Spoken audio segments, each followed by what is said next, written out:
예, 만나서 반갑습니다. 만나서 반갑습니다. 예, 광우 스님이라고 합니다. 예, 오늘은 부처님의 제자 중에서 지혜 제일이라고 불리웠던 사리불 존자, 사리불 스님의 이야기를 여러분들에게 들려드리겠습니다. 부처님께서 깨달음을 얻으시고 수많은 중생들을 제도하십니다. 수많은 중생들을 제도하면서 또한 깨달음을 얻으신 위대한, 걸출한 수많은 제자들을 또 키워내십니다. 그 수많은 제자들 중에서 또 가장 특출났던 분들을 10대 제자라고 합니다. 예, 그래서 부처님의 10대 제자다라고 부르는데 다 아시죠? 뭐 다 아시리라 생각됩니다. 예, 워낙 불자라면 기본이니까요. 부처님의 10대 제자들 중에서도 양대산맥이라고 불리웠던 분들이 계십니다. 부처님의 오른팔, 왼팔이라고 불리웠던 부처님의 상수제자, 그분이 바로 지혜제일 사리불 존자와 신통제일 목건련 존자이십니다. 예, 그래서 불교에서는 그분들을 상수제자라고 부릅니다. 상수제자는 가장 뛰어난 제자라는 뜻입니다. 예, 그래서 지혜제일 사리불 스님과 신통제일 목건련 스님을 부처님의 상수제자이다라고 우리 불법 문중에서는 그렇게 가르치고 있습니다. 오늘은 이 지혜제일 사리불 스님에 대해서 이제 여러분들에게 이야기를 들려드릴 텐데요. 원래 사리불 스님과 목건련 스님은 어렸을 때부터 한마을에서 지내던 아주 사이가 절친한 중마 고우였다고 합니다. 아주 친하셨대요. 예. 근데 이 친한 사리불과 이 목건련 요 두 분이 나중에 이제 어느 정도 나이가 듭니다. 다 이렇게 나이가 들어서 이제 마을 축제가 벌어집니다. 마을 축제가 벌어져요. 근데 이제 그 마을 축제가 몇 날 며칠 동안 계속 지속이 되더랍니다. 그래서 이제 몇 날 며칠 동안 마을 축제가 벌어지는데 처음에 이제 사리불과 목건련도 이제 그 마을 축제에서 이제 신나게 놀았답니다. 신나게 이제 놀다가 이렇게 몇 날 며칠이 지나니까 이제 사리불과 목건련이 그 마을 축제를 다 바라보면서 문득 이런 생각을 합니다. 서로 저 축제를 즐기고 있는 저 기쁨에 넘치는 저 사람들은 지금은 행복이 가득해 보이지만 100년이 지난 뒤에는 저 사람들은 어떤 모습이겠는가 이런 생각을 합니다. 예? 축제를 즐기고 있는 사람들을 바라보면서 100년이 지난 뒤에 저 사람들은 과연 어떤 모습이겠는가, 이걸 가리켜서 겉정도 팔자다라고 하지 않습니까? 예, 겉정도 팔자다. 예? 자, 그런데 이제 이런 생각을 하면서 아무리 지금 기쁘고 행복하고 축제를 즐기고 있다 하더라도 100년 뒤에는 다 썩어서 흙이 돼서 재가 될 몸이다. 무엇에 집착하는가? 왜 저런 순간의 쾌락에 집착하는가? 아, 이 무상한 것을 놓아버리고 영원한 행복, 영원한 기쁨, 위없는 깨달음, 영원한 해탈을 얻고 싶다라는 마음을 일으킵니다. 서로 그런 생각을 해요. 그 마을 축제를 바라보면서 막 기뻐하고 행복해하고 기뻐하는 사람들을 보면서 100년이 되면 다 썩어 문드러질 몸인데, 예? 근데 문득 이런 생각을 해봐요. 예? 막 요새 우리 뭐 저기 연말에 가요대잔치 같은 거 하잖아요. 네. 가요대잔치 뭐 가요대상 하면 막 아이돌 가수들 나오고 막 애들 막 소리 꽥꽥 지르고 막 그럴 때 거기에 가가지고 딱 마이크 들고 100년 뒤에 니들이 어떻게 될 것 같아? 예? 예? 왜 이런 무상한 것에 집착하느냐? 이런 얘기하면 예, 글쎄요, 그 사람들은 뭐라고 반응할지 모르겠습니다. 예, 그래서 생각해 보는 게 타고날 때 종교심이 뛰어난 사람들이 있는 것 같아요. 그 우리 주변에 보면 유독 자존심이 센 사람들이 있고 또 우리 주변에 보면 또 유독 부정적인 생각이 강한 사람들이 있잖아요. 또 주변을 보면 또 쾌활하고 긍정적인 사람들이 또 그런 에너지를, 밝은 에너지를 가진 사람들도 있고, 근데 또 주변을 보면 종교심이 강한 사람들이 있다. 아마 사리불과 목건련은 종교심이 강한 분들이었나 봐요. 그래서 우리 주변을 보면 종교심이 강한 분들이 이렇게 스님이 돼서 출가한다거나 혹은 이제 뭐 수녀님이 된다거나 신부님이 된다거나 그런 경우를 이제 많이 볼 수가 있겠죠. 그래서 서로 이제 그런 생각을 하다가 이제 친한 친구니까 자기가 생각했던 그 마음을 속을 털어놓습니다. 저 축제를 봐라. 지금은 행복하고 기쁨이 넘치지만 저 사람들이 100년도 못 돼가지고 결국은 땅에 다 묻히고 말지 않겠느냐. 우리가 대체 무엇을 집착하는 거냐. 영원한 행복, 영원한 기쁨, 영원한 해탈을 구해야 되지 않겠느냐 하고 서로 대화를 하는데 서로 생각했던 게 서로 딱 맞아떨어지는 거예요. 의기가 투합한 거예요. 그래서 나온 말이 끼리끼리 만난다. 똑똑하세요. 바로 나오시네요. 끼리끼리 만난다라는 말이 그래서 이제 생기게 된 것 같습니다. 그래서 이 두 친구가 사리불과 목건년이 출가를 하기로 결심을 합니다. 출가를 하자. 출가를 해서 돌을 닦자. 이 일시적인 순간적인 쾌락에 집착하지 말고 영원한 행복을 찾아서 우리가 돌을 닦자. 그 이제 출가를 합니다. 집을 나와요. 집을 나와서 스승을 찾아다닙니다. 스승을 찾아다니다가 그 당시 인도 사회에서 가장 유명한 종교인 중에 하나였던 산자야라는 사람을 만나게 됩니다. 이름이 산자야예요. 산자야. 이 산자야가 궤변론자였다고 합니다. 궤변론자. 말을 기가 막히게 잘했대요. 그래서 사람들이 어떠한 질문을 던져도 이리 피하고 저리 피하면서 애매모호한 대답을 하면서 빠져나가는 것이 주특기였다고 합니다. 그래서 이 산자야의 별명이 뱀장어처럼 빠져나가는 자라고 불렸다고 합니다. 하도 요리 피하고 저리 피하고. 예? 그래서 이 산자야 밑에서 이제 수행을 시작했는데 오랜 시간이 지나지 않아서 단기간 만에 그 산자야 밑에서 모든 지식을 섭렵하게 됩니다. 모든 가르침을 다 습득해요. 근데 사리불과 목건년이 산자야 밑에서 이제 공부를 했는데 배우고 났는데 결국은 말장난뿐이 없는 거예요. 그 가슴이 허한 거예요. 그래서 산자야 스승에게 찾아갑니다. 스승이시여, 이것보다 더 높은 가르침은 없습니까? 예? 이것보다 더 훌륭한 가르침은 없습니까? 저희들은 만족할 수가 없습니다. 그래서 산자야가 솔직하게 이야기합니다. 내가 가르쳐 줄 수 있는 것은 모두 다 가르쳐 주었다. 그러니 나와 함께 이 교단을 이끌자. 나와 함께 우리의 종교를 크게 부흥시키자. 하지만 사리불과 목건년은 진정한 깨달음, 영원한 행복을 위해서 출가하였기 때문에 가슴에 진리에 대한 갈증을 느끼게 됩니다. 아, 우리가 겨우 이런 말장난 때문에 이런 말장난 배우려고 출가한 게 아니잖냐. 분명히 이 세상에는 더 훌륭한 스승이 있을 것이다. 그러니 스승을 찾아다니자. 그래서 이제 둘이 함께 스승을 찾아다녀요. 그래서 어디선가 깨달음을 얻었다라는 스승이 있으면 항상 찾아가서 이제 질문을 던지고 대답을 듣습니다. 그런데 그 어떤 스승을 만나도 마음이 채워지지가 않는 거예요. 예? 아무리 찾아다녀도 그들의 마음을 채워줄 스승을 만나지 못합니다. 사리불과 목건년은 낙담을 합니다. 하지만 이제 희망을 갖기로 합니다. 분명히 이 세상은 넓고 분명히 훌륭한 스승님이 계실 것이다. 그러니 우리 둘 중에 한 명이라도 좋은 스승을 만난다면 잊지 말고 꼭 찾아와서 우리가 그 스승에게 찾아가서 수행을 하자꾸나라고 서로 이제 언약을 합니다. 약속을 해요. 하루는 사리불이 마을 일에 이제 아침 일찍 마을에 이제 시장에 나가게 됩니다. 이제 마을의 시장을 싹 이렇게 이제 나갔는데 저기 어느 이제 머리를 빡빡 깎고 이렇게 가사 승복을 입으신 스님이 다 이렇게 바루를 들고, 스님이 드시는 밥그릇을 바루라고 하죠. 이 바루를 들고, 어떤 분이 동냥그릇이라고 하더라고요.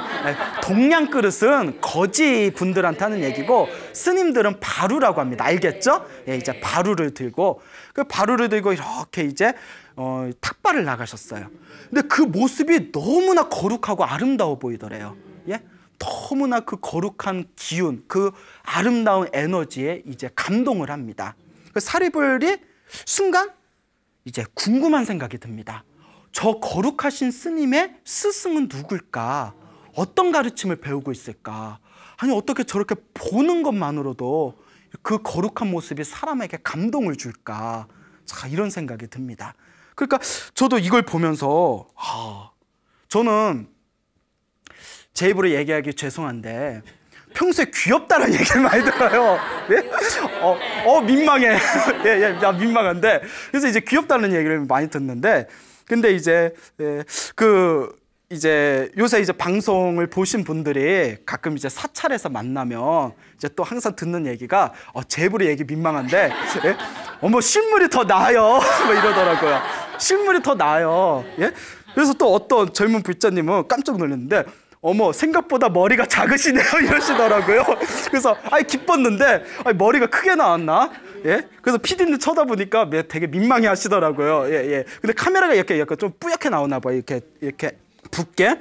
근데 이제 저도 이제 스님이니까 뭔가 사람들한테 다 거룩한 모습을 보여주려고 말도 안 하고 눈도 딱 내리깔고 걸을 때도 다 걷고 신도들이 인사해도 다 합장만 받으니까 그랬던 적이 있었어요. 나중에 소문이 나기를 좀 무섭다라고 소문이 났어요.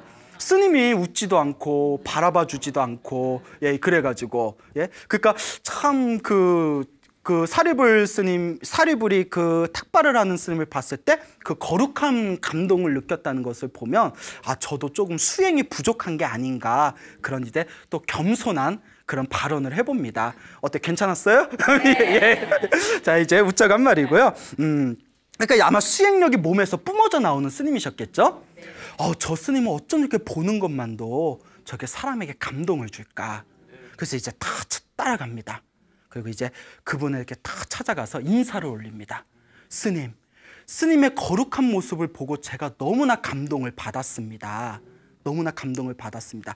스님의 스승은 누구시고 어떤 가르침을 받으십니까? 라고 질문을 던집니다. 근데 이제 그 스님이 이제 우리 불교 경전에도 나오는 마승이라는 법명을 가지신 스님이세요. 마승 스님. 그래서 우리가 마승 비구라고 부릅니다. 예, 부처님의 초기 제자 중에 한 분이세요. 예, 그러니까 그 마승 스님이 다 질문을 받고 다음과 같이 대답을 합니다. 저의 스승은 석가족의 성자이십니다. 석가족에서 출현하신 성자이십니다라고 대답을 합니다. 그래서 네 글자로 무엇이라고 하죠? 석가모니라고 부릅니다. 자, 석가모니는 원래 샤카무니, 인도 샤카무니에서 나온 단어입니다. 그래서 부처님의 샤카족이었다고 합니다. 샤카족이었다고 하고요. 무니는 성자라는 뜻이 있습니다. 그래서 샤카무니 하면 샤카족에서 나온 성자. 그래서 이 샤카무니가 이제 한문 문화권 중국으로 넘어오면서 석가모니라고 이제 필기가 되었고 우리는 발음하기를 이제 똑같이 석가모니라고 이제 발음을 하고 있습니다. 알겠죠? 그래서 석가족에서 출현하신 성자란 뜻입니다. 알겠습니까? 예. 자, 그래서 이제 저는 석가족에서 출현하신 성자를 스승으로 섬기고 있습니다. 저는 오랫동안 우리 스승 밑에서 공부를 하지 않았기 때문에 많은 걸 가르쳐 드릴 수는 없습니다. 하지만 우리 스승님의 핵심이 되는 가르침은 전해드릴 수 있습니다 라고 대답을 합니다. 마승 스님의 대답을 듣고 사리불이 이제 너무나 기뻐하는 마음을 일으키면서 핵심이 되는 그 가르침이라도 저에게 전해 주십시오. 그것이라도 제가 듣고 싶습니다 라고 정중하게 법을 청합니다. 그때 마승 스님이 다음과 같이 이제 개송을 설하십니다. 제법종연생, 제법종연멸, 아불대사문, 상작여시설이라고 대답을 합니다. 무슨 뜻인지 다 아시죠? 몰라요. 또 몰라요. 예. 모든 것은 인연 따라 일어나고 모든 것은 인연 따라 사라진다. 우리 부처님께서는 항상 이와 같이 말씀하신다. 모든 것은 무엇 따라 일어나고? 인연 따라 일어나고. 모든 것은 무엇 따라 사라진다? 인연 따라 사라진다. 부처님께서는 항상 이 인연법에 대해서 설하신다. 이게 불교의 핵심법이랍니다. 불교의 핵심인 인연법이에요. 이 인연법만 알면 우리는 우주에서 가장 자유로운 존재가 될 수 있습니다. 이것을 딱 듣는 순간 사리불이 첫 번째 깨달음을 얻게 됩니다. 그 자리에서 첫 번째 깨달음을 얻어요. 사실 별 내용이 아니잖아요. 우리 흔히 쓰는 말이잖아요. 에휴, 다 인연 따라 사는 거야. 이런 말 다 쓰지 않습니까? 자, 여러분 이 개성을 듣자마자 여러분 깨달음을 얻었어요? 못 얻었어요? 못 얻었잖아요. 사리불은 듣자마자 그 자리에서 바로 깨달음을 얻게 돼요. 자, 이걸 가리켜서 전생에서부터 수행을 많이 해서 그렇다고 합니다. 전생에서부터 수행을 많이 하고 공부를 많이 했기 때문에 한 구절 한 개송, 평범해 보이는 하나의 가르침만 듣고서도 전생에 수행했던 공덕의 힘에 의해서 이번 생에 첫 번째 깨달음을 딱 얻게 된 것입니다. 부럽죠? 예. 아, 우리는 언제 깨달을까? 예. 자, 사리불이 그 개송을 듣고 첫 번째 깨달음을 얻으면서 마음에 느끼던 갈증이 싹 사라지면서 가슴속 깊은 곳에서 환희심과 기쁨이 샘솟아 오릅니다. 너무나 기쁜 거예요. 드디어 법을 만났다. 진리를 만났다. 드디어 스승을 만났다. 그 기쁜 마음을 가지고 누구를 찾아갔을까요? 그렇죠. 친구, 목건년을 찾아갑니다. 서로 좋은 스승이 만나면 서로 반드시 알려주자 약속을 했지 않습니까? 자, 목건년을 찾아가요. 목건년을 찾아가서 드디어 스승을 찾았다. 친구여, 드디어 진짜 진정한 진리를 만났다. 그러면서 자기가 마승 스님에게 들었던 그 개송을 다 이렇게 전해줍니다. 예? 모든 게 인연 따라 일어나고 모든 게 인연 따라 사라지네. 우리 부처님께서는 항상 이와 같이 인연에 대해서 말씀하시네. 이 개송을 듣는 순간 목건년도 그 자리에서 첫 번째 깨달음을 얻습니다. 쿵 하고 깨달음을 얻어요. 그래서 나온 말이 끼리끼리 만난다. 알겠죠? 끼리끼리 만나는 거예요. 전생에서 수행을 열심히 했던 사람끼리 그렇게 만나서 도반을 맺게 된 겁니다. 그래서 그 사람을 알고 싶으면 누구를 봐라? 그렇죠. 어쩜 그렇게 잘하세요. 친구를 보면 그 사람을 알 수가 있다라고 하지 않습니까? 왜냐? 다 자기 인연 따라, 자기 수준 따라 만난다고 합니다. 그 목건년도 너무나 기쁜 마음에 이제 사리불과 함께 출가를 결심합니다. 우리가 그 부처님이라는 석가족에서 출현한 그 성자라는 그 부처님 밑에서 우리가 출가를 해서 진짜 진정한 위 없는 깨달음을 우리가 구하자. 그리고 부처님이 계신 곳을 향합니다. 이 상황을 부처님께서 다 사원에 앉아서 그 모든 상황을 다 꿰뚫어 보셨대요. 그 상황을 다 꿰뚫어 보시고 저 멀리서 사리불과 목건년이 다 오는 것을 바라보면서 옆에 있는 수많은 제자들에게 다음과 같이 말씀하십니다. 보라, 저 둘을, 앞으로 저 둘은 나의 제자들 중에서 가장 훌륭한 상수 제자가 될 것이다 라고 선언을 하십니다. 예. 그리고 사리불과 목건년이 부처님이 계신 사원의 당도에서 머리를 깎고 승복을 입고 계율을 받아서 이제 스님이 되십니다. 이제부터는 사리불 스님, 목건년 스님이 됩니다. 알겠죠? 예. 그래서 이 사리불 스님과 목건년 스님이 부처님 밑에서 출가해서 부처님의 자상한 지도 아래에서 이제 수행을 시작하게 되고 결국에는 완전한 깨달음을 얻게 됩니다. 위 없는 깨달음을 얻은 뒤에 그토록 원하던 진리를 체득하게 되고 그토록 원하던 영원한 자유를 얻게 됩니다. 그리고 부처님의 양옆에서 부처님을 도우면서 불법을 세상에 널리 펼치고 수많은 중생을 제도하는 부처님의 가장한 훌륭한 제자 중에 한 분들이 바로 되십니다. 알겠죠? 그분들이 바로 지혜제일이라 불리웠던 사리불 스님과 그리고 신통제일이라 불리웠던 목건년 스님이 되시겠습니다. 그리고 오늘은 이 지혜제일 사리불 스님을 중심으로 해서 이야기를 한번 펼쳐보도록 하겠습니다. 사리불 스님은 굉장히 지혜가 뛰어났답니다. 아주 지혜가 뛰어나서 부처님께서 수많은 제자들 앞에서 다음과 같이 선언을 하십니다. 나의 수많은 제자들 중에서 가장 위대한 깨달음, 위대한 지혜를 얻은 제자들 중에 제1은 바로 사리불이다 라고 선언을 하십니다. 그래서 이제 부처님께서 이제 항상 이제 설법을 많이 하십니다. 왜냐하면 한 명의 중생이라도 바른 진리의 가르침에 이제 인도하기 위해서 설법을 많이 하셨어요. 근데 이제 나이가 드시니까 이제 조금씩 설법하는데 조금씩 지치시는 거예요.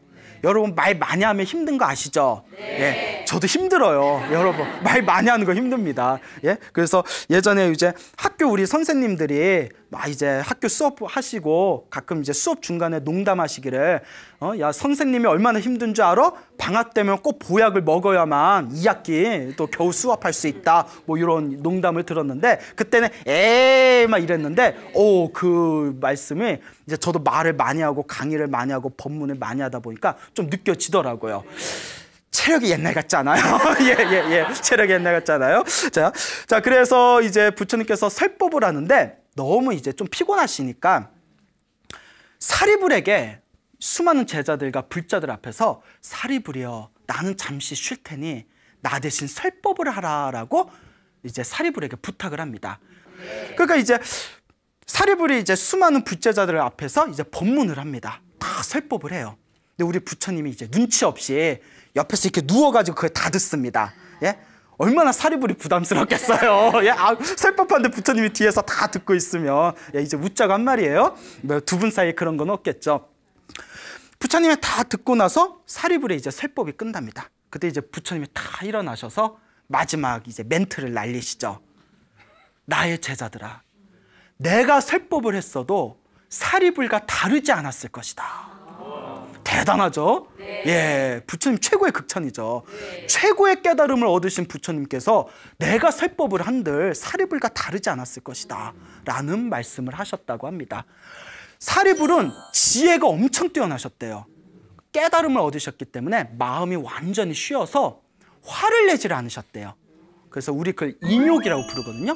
우리가 흔히 쓰는 인내의 다른 말을 분리해서 인욕이라고 합니다. 모든 욕된 걸 다 참아낸다는 거예요. 예, 모든 욕된 것을 다 참아낸다. 여러분 화 잘 내요, 안 내요? 잘 내요. 예, 화 많이 내면 안 되는데. 예. 자, 그 사리불 스님은 이제 절대 화를 내지 않으셨대요.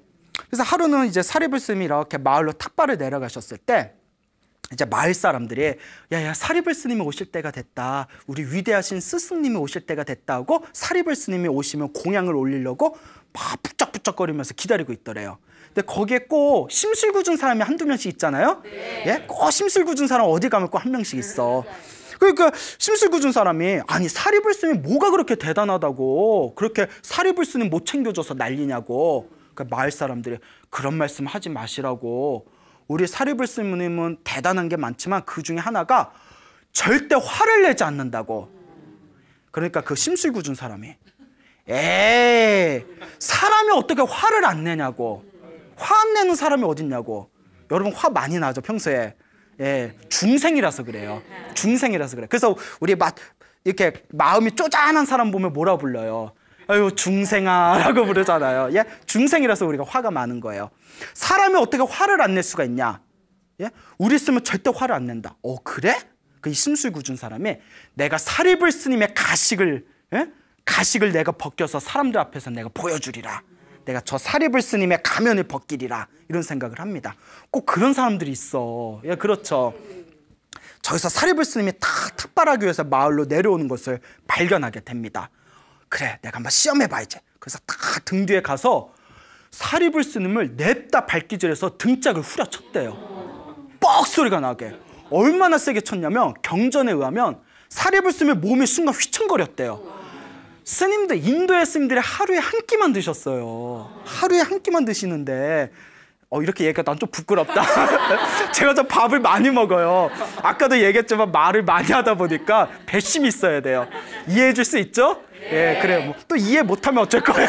예? 여하튼 하루에 한 끼 드시는 스님, 예? 그 아침에 그 공복에 전날 저녁에 굶고 아침 굶고 그 점심 드시려고 탁발하려고 내려오신 분 등짝을 후려쳤으니 몸이 휘청거렸대요. 몸이 확 휘청거리시더니 사리불 스님이 뒤도 안 쳐다보더래요. 뒤도 안 쳐다보고 그냥 그 옷깃을 탁 여민 뒤에 원래 가던 길을 탁 가더래요.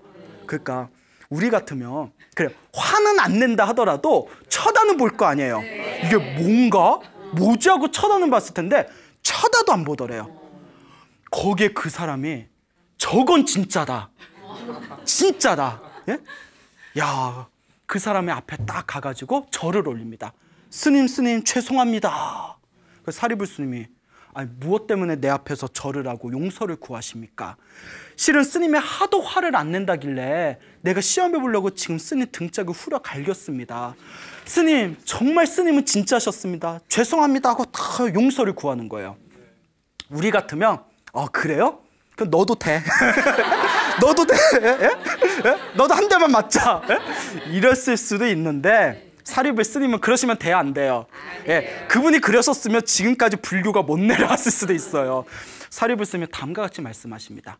용서를 구했으면 그것으로 끝입니다. 괜찮습니다. 가던 길로 가시죠. 보통 분이 아니야. 이분이 너무 이제 그 마음에서 존경심이 우러나와서 스님, 그러면 저희 집에 가서 제가 공양을 올리겠습니다. 오늘은 저희 집에 가시죠. 우리말로 제가 쏘겠습니다. 막 이러겠죠. 그래서 사리불 스님이 이렇게 따라가요. 그러니까 우리 같으면 들어서 안 먹을 텐데 왜? 때려놓고 밥 준다는 건 뭐야. 사리불 스님은 그런 게 없으시죠? 딱 이렇게 따라가십니다. 그때 마을 사람들 몽둥이를 들고 몰려드는 거예요. 멀리서 봤거든. 쳐 죽일 놈 하면서 우리 사리불 스님을 때려? 너 한번 죽어봐라. 사리불 스님이 다음과 같이 이야기하십니다. 맞은 건 난데 왜 당신들 손에 몽둥이가 있습니까? 나는 이 사람을 용서했으니 모든 원한은 끝났습니다. 어서 돌아가시지요. 그러니 이 신술구 준 사람이 불법의 귀의를 안 할 수가 있습니까? 그렇게 해서 불교 신자가 하나 또 늘었네요. 그렇게 해서 하나 또 늘었어요. 부처님이 이와 같은 소식을 듣게 됩니다. 그 부처님께서 제자들에게 사리불을 칭찬하면서 이와 같이 말씀하십니다. 깨달음을 얻은 자는 마음속의 분노가 완전히 소멸된다. 그래서 화를 낼래야 낼 수가 없다. 여러분, 이거 중요한 겁니다. 불교계에서 중요한 거예요.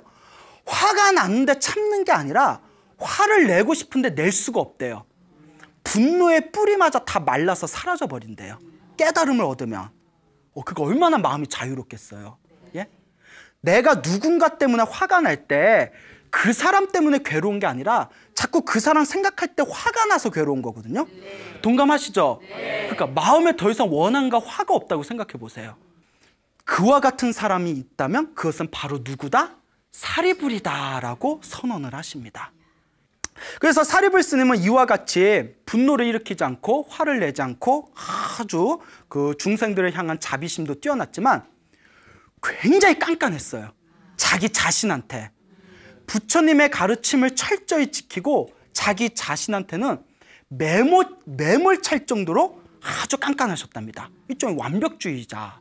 그러니까 왠지 사리불 스님에 대한 이야기를 보면 깐깐한 송곳 같은 느낌이 들어요. 그냥 삐쩍 마르고 송곳 같고 그냥 뭐 틈도 없는 그런 예리함이 느껴져요. 사리불 스님의 이야기를 이렇게 보면. 대표적인 이야기가 있습니다. 부처님께서 사리불을 얼마나 신임했으면 부처님이 출가하기 전에 낳은 아들이 있습니다. 이제 라울라라고 불러요. 라훌라. 이 라울라를 출가시킵니다. 부처님께서 자신의 아들 라울라를 출가시키고 그때 나이가 어렸대요. 7살이었대요. 누구에게 교육을 맡겼을까요? 그렇죠. 지금 누구 얘기하고 있어요? 그러면 사리불이지 뭘 고민을 하세요. 바로 사리불 나와야지. 사리불에게 이제 교육을 맡깁니다. 사리불은 이제 동자승이에요. 근데 이제 어느 큰 부자가 이제 자기가 복을 짓고 싶어서 사리불 스님을 공양에 이제 초빙을 합니다. 이제 수행자에게 이제 공양을 올리면 복을 받는다라는 사상이 인도에서는 이미 오래전부터 뿌리 박혀져 있었거든요. 이제 사리불 스님이 스님들하고 라울라를 데리고 이제 공양을 갑니다. 가장 좋은 자리에는 사리불 스님을 모시고 그 다른 스님들은 중간 자리에 모시고 딱 보니까 어려 보이는 동자승은 가장 이제 낮은 자리에다 모셨대요. 그리고 사리불 스님에게는 가장 영양가가 풍부한 제일 좋은 음식을 드렸대요. 그리고 중간에 있는 스님들한테는 그냥 평범한 기름기 있는 음식을 드렸대요. 그 가장 나이 어린 동자승한테는 라울라한테는 아주 거친 음식을 줬대요. 뭐 이거나 먹어라. 부자가 왜 이렇게 쪼잔해? 그 똑같이 좀 올리지. 그렇죠? 그 다 이렇게 공양을 하고 이제 다 이렇게 이제 사원으로 돌아옵니다. 부처님께서는 다 아시죠? 그렇죠. 부처님께서는 다 꿰뚫어 보시죠. 라울라를 부르십니다. 라울라 이리 오거라. 오늘 무슨 음식을 먹었니? 아주 거친 음식을 먹어서 속이 편안하지 못해서 지금 제가 좀 뭐 컨디션이 안 좋습니다. 이렇게 얘기를 했어요. 아, 그래? 그때 이제 사리불이 쓱 들어옵니다. 사리불스님을 불러요. 사리불아, 그대는 오늘 어떤 공양을 받았느냐? 아주 진귀하고 영양가가 풍부한 그런 공양을 받아 먹었습니다. 얻어서 먹었습니다. 부처님께서 꾸짖습니다. 여러분, 부처님은 자비로운 것만 생각하시죠? 제자가 정말 잘 되기를 바라는 마음에서 그냥 꾸짖을 땐 또 사정없이 꾸짖는 게 부처님이세요. 잘 되기를 바라는 마음에서. 사리불아, 너는 정말 큰 실수를 했구나. 나의 제자들은, 부처님의 제자들은, 스님들은 공양을 받을 때 똑같이 받아야 된다. 좋으면 좋은 대로, 나쁘면 나쁜 대로 똑같이 받아야 되는데 어찌하여 차등, 등수를 둬서 공양을 받았느냐. 사리불아, 그것은 붓다의 법이 아니다. 사리불이 딱 이렇게 부처님께 용서를 구합니다. 그리고 저 병풍 뒤에 갔는데 꽥꽥 소리가 나더래요. 꽥꽥 소리가. 그 스님들이 뭐 하나 그래서 보니까 사리불 스님이 손가락에 목구멍에 대고 오늘 먹은 걸 다 토해내는 거예요.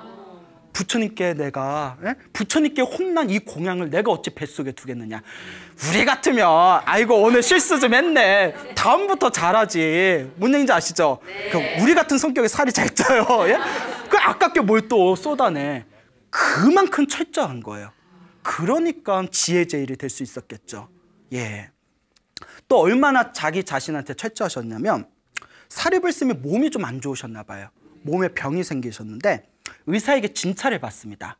의사가 딱 진찰을 하더니 스님, 5가지 종류의 고기 비계를 드셔야 됩니다. 고기 비계, 5종류의 고기 비계를 드셔야 됩니다. 그러면 병이 나을 수 있습니다. 제 처방대로 하시죠 하고 처방전을 써줍니다. 사리불 스님이 안 드시는 거예요. 내가 어떻게 중생의 살을 씹을 수가 있겠냐. 그러니까 병이 더 악화되십니다. 그때 우리 같으면 의사가 먹으라는데 일단 내 몸은 건강을 되찾아야지, 이런 마음이 있을 수 있잖아요. 네. 안 먹고 병이 더 악화되니까 부처님이 다 찾아가십니다. 이때 아주 유명한 이야기를 하세요. 몸이 건강해야 수행을 할 수 있다. 몸이 건강해야 중생을 제도할 수 있다. 의사가 먹으라고 처방했다면 고기라 하더라도 뭐 해라? 먹어라. 그리고 건강을 되찾아서 더 열심히 수행하고 더 열심히 중생을 제도해야 되지 않겠느냐. 부처님은 합리주의자예요. 이런 얘기가 엄청 많이 나와요. 우리 같으면 부처님이 이런 걸 허락하셨을까 싶은 것도 그 전후의 사정을 보시고 합리적으로, 이치적으로 풀어낸 이야기가 엄청 많습니다. 예? 그래서 제가, 여러분 계율하면 딱딱한 것만 생각하시잖아요. 네. 제가 제 인생에 가장 탁월한 선택 2개가 있었어요. 하나는 출가한 거. 제 인생에 가장 탁월한 선택 2가지 중에 하나가 출가한 거고, 하나는 제가 저 송광사 유런에 들어가서 계율을 공부한 거. 그때 송광사라고 아시죠? 네. 승보사찰 송광사 유런에 들어갔을 때 계율을 좀 보고 싶더라고요. 그때 정말 좋은 스승님들을 만나고 도반들을 만나고 계율을 공부했는데 그때 2년 동안의 삶이 굉장히 좀 충만된 삶이었던 것 같아요. 몸은 병이 나가지고 엄청 고생했지만 정신적으로 충만했던 것 같아요. 그때 율장을 보면서 계율은 딱딱한 것만 생각했는데 부처님이 이렇게 합리적으로 계율을 만드셨구나. 뭐 하지 말라가 아니라 이와 같은 이치가 있어서 우리 중생들과 수행자들을 보호하기 위해서 만드셨구나라는 걸 느끼고 계율은 절대 딱딱한 것이 아니다라는 것을 느끼게 되었죠. 자, 이와 같은 사리불 존재의 이야기가 있습니다. 부처님께서 80살에 돌아가세요, 세상을. 근데 사리불 존자는 부처님보다 한 6개월 정도 먼저 일찍 세상을 떠나십니다. 먼저 돌아가세요. 사리불 존자가 자기가 죽을 때가 되었을 때 부처님을 찾아가서 인사를 드립니다.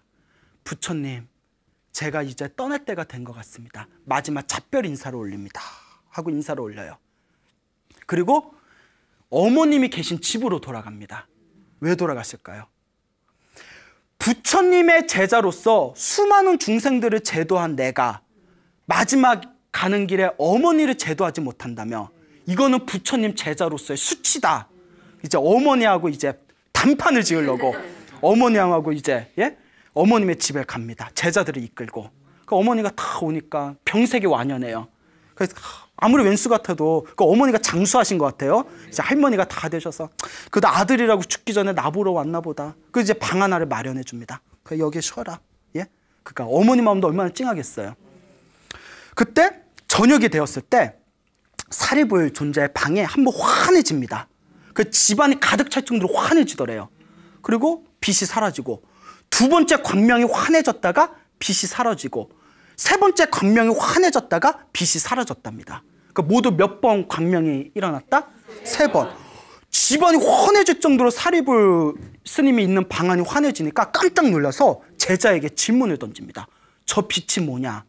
예, 사리불 스승님께서 이 세상을 떠나기 전에 하늘에 있는 사천왕들이 사리불 스님에게 마지막 인사를 올리러 온 것입니다. 왜냐하면 천상의 신들은 몸에서 빛이 나니까. 깜짝 놀라서 아니 하늘세계 사천왕이 내 아들보다 낫단 말입니까? 내 아들이 사천왕보다 더 높단 말입니까? 보살님, 우리 스승 사리불 스님은 하늘세계 사천왕보다도 훨씬 더 위대하신 분입니다. 그러니 인사하러 온 거 아닙니까? 깜짝 놀란 거예요. 두 번째 빛은 뭐였습니까? 사천왕 위에 도리천의 제석천왕, 도교에서 말하는 옥황상제입니다. 옥황상제. 제석천왕의 마지막 작별 인사를 하러 인사드리러 온 겁니다. 내 아들이 도리천의 제석천왕보다 더 높단 말입니까? 훨씬 더 위대하신 분입니다. 그 마지막 가장 환했던 세 번째 빛은 무엇입니까? 하늘세계 브라만 신이 와서 마지막 인사를 올리러 온 겁니다. 어머니가 깜짝 놀랐어요. 어머니가 브라만교였거든요. 우리는 브라만 신을 하늘의 창조주, 조물주라고 한다. 세상을 창조했다는 브라만 신이 우리 아들보다도 낫단 말입니까? 보살님, 우리의 스승 사리불 스승께서는 하늘세계 브라만 신보다도 훨씬 더 위대하신 분입니다. 그때 어머니가 나의 아들이 저렇게 위대하다면 나의 아들의 스승인 부처님은 얼마나 더 위대하단 말인가.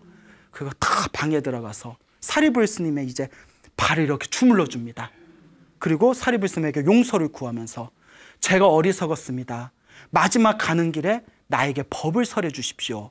비로소 때가 온 거예요. 사리불 스님께서 비로소 어머님을 제도할 때가 왔구나 직감하시고 어머님을 위해서 혼신의 설법을 합니다. 그리고 어머님이 그렇게 스님을 욕하고 불교를 욕했던 어머님이 그 자리에서 깨달음을 얻게 됩니다. 예. 사리불 스님이 그렇게 어머님을 마지막으로 제도하고 이 세상을 떠나시게 됩니다. 그때 부처님께서 다음과 같이 얘기하십니다. 나는 마치 가지가 없는 큰 고목과 같다. 죽은 나무, 가지가 없는 큰 고목과 같다. 사리불이 세상을 떠난 뒤에는 내가 가지고 있는 큰 나무에 가지가 없어진 것과 같다. 여러분, 나무에 가지가 없다고 상상해 보세요. 얼마나 허해요. 그만큼 부처님이 아끼셨던 제자였던 거죠. 사리불 존자가 이와 같이 지혜제일로 수많은 중생을 제도했을 때 제자들이 부처님께 질문을 던집니다. 거룩하신 세존이시여, 사리불 존자는 도대체 어떤 공덕이 있었기 때문에 저와 같이 날카롭고 예리하고 훌륭한 지혜가 있는 것입니까? 부처님께서 다음과 같이 말씀하십니다. 내 업은 반드시 누가 받는다? 내가 받는다. 내가 지은 복도 내가 받고 내가 지은 나쁜 짓도 내가 받는다. 저 지혜는 사리불 존자가 지은 자신의 공덕의 힘이다. 사리불 존자가 머나먼 과거 전생에 여자였대요. 그리고 오빠가 스님이었대요. 오빠가 출가할 때 여동생이 이렇게 부탁을 합니다. 오라버니, 출가를 하신다니 열심히 수행을 하시고 깨달음을 얻으시면 꼭 저희 집에 오셔서 제 공양을 받아주세요. 그거 제가 복을 짓도록 도와주세요. 오빠가 약속을 합니다. 오빠가 열심히 수행을 해요. 이 오빠 스님이 열심히 수행을 해서 깨달음을 얻습니다. 그래서 이제 이 스님의 약속대로 자기 여동생의 집에 갑니다. 그 여동생이 너무 기쁜 거예요. 그래서 이제 남편의 허락을 받고 집 한 구석에 이렇게 방을 만들어서 3개월 동안 공양을 올립니다. 3개월 동안 공양을 올리고 3개월 동안 법문을 듣습니다. 그 얼마나 불심이 깊어졌겠어요. 자, 이제 불법에 대해서 이제 이해가 깊어졌지 않습니까? 3개월 약속이 끝난 뒤에 이제 이 스님께서 네가 자꾸 나를 잡지만 나는 이제 떠나야 된다. 더 많은 중생을 제도해야 된다. 그러니 열심히 수행을 해라 당부를 합니다. 그러니까 이 여동생이 너무 아쉬워서 그러면 혹시 밤에 추울 수 있으니까 이불을 올리겠습니다. 이불과 함께 바늘과 실을 올리겠습니다 라고 이야기를 했대요. 그래서 바늘과 실과 이불을 이제 공양을 올리는데 이제 그 스님께서 이제 바늘과 실과 그리고 칼을 공양을 올립니다. 칼을 시험하기 위해서 칼을 이렇게 이제 잘라봤대요. 너무 날카롭고 예리한 거예요. 칼이 날카롭고 예리하니까 그때 그 여동생이 느끼는 바가 있어서 무릎을 꿇고 합장하고 다음과 같이 발언합니다. 다음 생에 제가 다시 태어난다면 이 공덕의 힘으로 저 칼과 같이 날카롭고 예리한 지혜를 갖게 해주십시오 라고 원력을 세웁니다. 그리고 또 그 스님이 바늘이 얼만큼 날카로운가 확인하기 위해서 이렇게 시험 삼아서 옷을 꿰맸답니다. 그러니까 그 바늘의 날카로움의 천을 아무런 걸림없이 꿰뚫는 걸 보고 또 마음에 확 올라오는 게 있어서 여동생이 무릎 꿇고 합장하고 다음과 같은 서원을 세웁니다. 제가 다시 사람으로 태어난다면 제가 지은 공덕의 힘으로 저 바늘과 같이 아무런 막힘없고 걸림없는 무엇을 얻게 해주십시오? 지혜를 얻게 해주십시오. 이와 같이 칼과 바늘에 바라보면서 스스로 일으켰던 강력한 원력의 힘에 의해서 이번 생에 칼과 같이 날카롭고 예리하고 바늘과 같이 막힘없고 걸림없는 지혜제일이 될 수 있었던 것이다. 이 모든 게 누가 지은 공덕이다? 사리불이 스스로 지은 공덕의 힘이다라고 설법을 하십니다. 여러분, 바늘 하나, 칼 하나 보시하고 발언을 한 그 공덕의 힘으로도 지혜제일이 될 수가 있습니다. 사리불도 머나먼 전생에는 여러분하고 똑같았어요. 예? 알겠죠? 하면 뭐 다들 표정이 뭐 아는지 모르는지. 하지만 자기가 공덕을 짓고 이 공덕의 힘으로 나도 미래생이라도 이와 같을지어다. 여러분, 자기가 지은 업은 절대 사라지지 않습니다. 착한 업을 지으면 언젠가 행복한 결과로 오고 나쁜 업을 지으면 언젠가 불행한 결과로 옵니다. 사리불 존자의 바늘 공덕에 대해서 여러분 깊이 한번 사유해 보시기 바랍니다. 그리고 여러분들의 삶을 선업을 많이 짓고 공덕을 많이 짓고 복을 많이 짓고 악업을 소멸하는 삶을 사신다면 이번 생이 아니면 다음 생, 다음 생이 아니면 다다음 생이라도 여러분들이 지은 공덕의 힘을 반드시 여러분들이 성취하게 될 것입니다. 여러분, 행복해지고 싶습니까? 네. 행복한 삶을 창조하고 싶습니까? 네. 복을 지으십시오. 공덕을 지으십시오. 선업을 쌓으십시오. 복과 공덕과 선업의 힘이 여러분들을 진정한 행복의